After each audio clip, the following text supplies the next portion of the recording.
Absolutely questions that we'll be asking, including access to firearms. What is your advice about any ongoing risks in either Christchurch or other centres, and what is the advice to people out there who still might be very worried about the situation? At this stage, I'm certainly asking people to continue to follow the advice of the police. Yes, we have apprehended, there have been 3 individuals apprehended. However, the police aren't taking for granted that there may well be others that may need to be brought into custody. They've got no reason to expect that, but they haven't ruled it out. So please, in the meantime, continue to listen to police advice. But I also want to give assurance to people. The police are obviously incredibly active on the ground. They are bringing in additional police officers. The Defence Force are bringing them down. So just listen to the advice that's available to you. But we are ensuring the security of those who are moving around in Christchurch at this time. The 4th person that was arrested, Prime Minister, you say this one principal had 2 associates. Yes. The 4th person, what have they? They're not connected. They're not directly connected to the attack. Arrested in Christchurch? Sorry. Are all the arrests in Christchurch? That is my understanding, yes. Can you tell us why they've been arrested? In connection to the attacks today, or the individual that wasn't. That would be a question for Commissioner Bush. I'm not sure if that's something I'm able to share, but they're not anyone who is a threat to the public. Think about the relationship of those arrested have to one another. Do they share the same ideology, or what is their... Certainly that is the assumption that I would make at this stage. We've seen from one of the offenders that they have publicised their ideology. I have no reason to assume anything other than that those others who have been arrested would subscribe to the same ideology, which I can only describe as extreme. Are they New Zealanders? What's your plan for visiting? I'm not in a position to give away additional details on their citizenship at this stage, Barry. Is there anything else about the IEDs, what they were, how they were disarmed, and whether there's any risk that there could be further? You know, at this point, I think that's an opportunity to really acknowledge the work that the police are doing. You know, the apprehending of a suspect in an extremely volatile situation, really putting themselves at risk on our behalves, and I want to acknowledge that. Particularly also disarming the explosives that were, as I understand, attached to the suspects' cars. There were 2 of them. They have been disarmed now, but obviously that was a high-risk situation. Gives us an indication that there was a degree of planning around what has happened today. Was there an intention for a suicide attack? I cannot speculate around what the intention was, but again, it was attached to the suspects' vehicles. Do you know the IEDs being out there? Not at this stage. Attached to an individual. Yes. A message for anybody who, and the media around the world who are sharing that video and watching the live stream?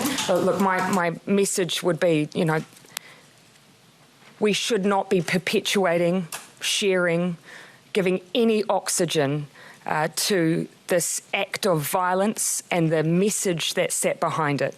We should all be condemning, obviously, what has happened here today in the peaceful nation of New Zealand. And what all of us can at least do is ensure that we do not share, spread, or actively engage in that message of hate. We have been given assurance that online, at least those platforms where some of those images have been shared are actively being removed. But I just ask people, don't share them. Can we still call ourselves a peaceful nation? Yes. This is not who we are. This act was not a reflection of who we are as a nation. That is why so many New Zealanders, every New Zealander, I imagine, will be shocked by this today, because this isn't who we are. You know, this is something that all of us will utterly reject. And of course, it will take time to heal, and tonight our thoughts and our prayers need to be with those affected. But I'm sure, of course, that all of us want to retain the identity we have as a nation, because that's why those who live here live here. Prepared as Prime Minister for this to happen in New Zealand? Of course, our agencies always need to be prepared. We need to be vigilant. We need to ensure that if we have an act like this on our shores, that we respond quickly to give assurances to the public that we can protect them and that their safety is top of mind. So we are always prepared. Are we personally prepared for these things to happen? An event like this, of course, is always a shock, but for our agencies, we were ready. In other countries around the world where they've seen attacks like this, there have unfortunately been copycat attacks or kind of follow-up attacks. Is that a concern in New Zealand? We must always be vigilant. Obviously, we've lifted our threat level from low to high. That's, of course, so that we can continue to give assurance to the public around their safety. It means we've heightened our response from our agencies at the border, at the airport. In fact, at every level, we have a heightened response. And again, that's so we can give that assurance of safety to the public. This is doing enough there are agencies doing enough in the lead up? Certainly, as I say, of course, events like this, we always have preparations in place, and of course we'll always be working to ensure that we've adequately responded. Christchurch. Yeah, I'm very keen to travel as soon as I can, but of course within reason, taking advice from the police around when I can do that in such a way that doesn't interfere with their operational work. My hope is that at the very latest that I'll be down there tomorrow. You'd heard from Scott Morrison. Are there any world leaders around the world that have contacted you in the wake of this attack? Look, some of that may have come directly to the Ministry of Foreign Affairs and Trade, but at least I know directly, certainly from Australia at this stage. Often messages are conveyed via social media as well, and I'm sure everyone would want to thank them for their thoughts and their offer of assessance. Confirm that there was an whether at the hospital whether there were any shots fired or whether that was ever a shooting scene? No, I haven't had any information that that confirms that at all. No. That there was an IED found on an individual? No, I cannot confirm that. Do feel free to put that question to the Commissioner.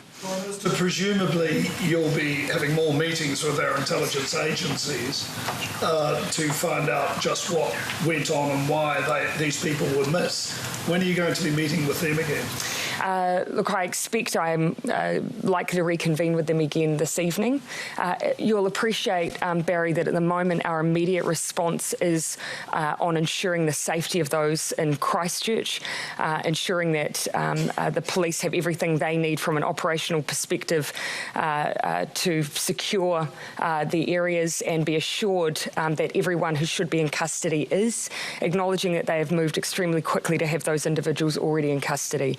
Of course, we will continue to look at the details around the suspects and every element of this attack, but tonight it's about securing the safety of others. Can you please clarify how many gunmen or gunwomen there were in this attack? At this stage, again, as I say, 3 have been arrested. We have no reason to suspect at this stage there were others, but we haven't obviously ruled that out at this stage. Did they all actually use firearms?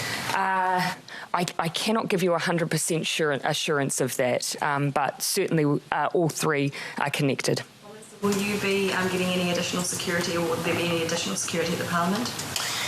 Look, at this stage, obviously, I'm one of the members of Parliament that always has a security detail with me. Obviously, at the moment that we were informed of this situation, there was a slightly heightened presence, but I expect that soon that will probably resume back to my normal presence. Just back on the previous question, it was separate offenders at Linwood and Hagley? It was separate offenders who, look, I can't give specifics around who was directly involved at each mosque, and nor am I sure at this stage that that's detail that we're sharing. Do feel free to put the question to the Commissioner, though. Can I just clarify? Yes. You might have answered this before, but police didn't have these people under active investigation or had them were aware of them? That is my understanding. Kiwis across New Zealand who want to do something for the Muslim community currently. Sorry. Do you have any advice to the Kiwis across New Zealand who want to do something for the Muslim community currently? Yeah, at this stage, advice has been given to those who would usually wish to worship at their local mosque, that for the time being, they're being asked to just not to congregate there. But in time, my hope would be that the outpouring of compassion and support that I know New Zealanders will want to show it to them. Show it to the members of the community who sought to worship safely and who were the victims of this attack today. And I know New Zealanders will want to do that. offender is Australian born, but do you know how long he has been in New Zealand? My understanding that it is a relatively short period of time since last entry into New Zealand. Again, I don't want to get into too many details around that because that's still an emerging picture. Nationality watch list, we do know that he didn't have any prior convictions? Sorry. So if he wasn't on any... What I'll say at the moment is that they weren't on a watch list. Again, I'm cautious around how much more I say, given that we have individuals in custody and I don't want to jeopardise the case. But that may be detail that the Commissioner may be willing to share. All right, everyone. Look, I'll look to reconvene and give you any additional insights I can tomorrow. We'll be keeping everyone updated. My plan is to get to Christchurch as early as I can and as soon as the police are happy for me to do so. The bomb scare at Britomart, do you know if that's connected in any way? No, I certainly can't confirm that. That's nothing I've been briefed on. We'll make sure that the Commissioner is able to give you information as soon as possible. Thank you, everyone.